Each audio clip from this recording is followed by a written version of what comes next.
Oh, anong balita? Napatay mo ba yung kalaban mo si TX? Peste.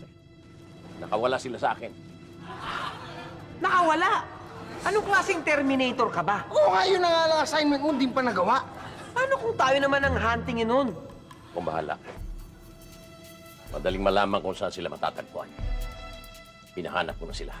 Kanino? Doon sa dalawang GRO mo, Ang pangalan nun? Dolores at Isabela. Dolores sabi, oh, yun nga. Oy, tumawag kanina yung dalawang yon. Matagal ka na hindi naguhulog dyan sa motorsiklong kinuha mo sa kanila. Talagang tinitsahasan ko yung Dolores at Isabela yan. At kung hindi ka raw magbabayad, nako, maririmata na yun. Huwag nila akong gagalitin. Dahil hindi nila magugustuhan ang gagawin ko sa kanila. Oo, tamo. Kita mo talaga ugali mo. Ikaw na nga may atraso, ikaw pa matapang. Ay, yabang mo, ha? Ano kung magsalita ka, parang kaya mong lahat ng dito sa mansyon, ano? Ako kaya palagan mo, ha? Panahon na siguro para may paglamayan dito sa mansyon ng San Victorias. Ha? Paglamayan?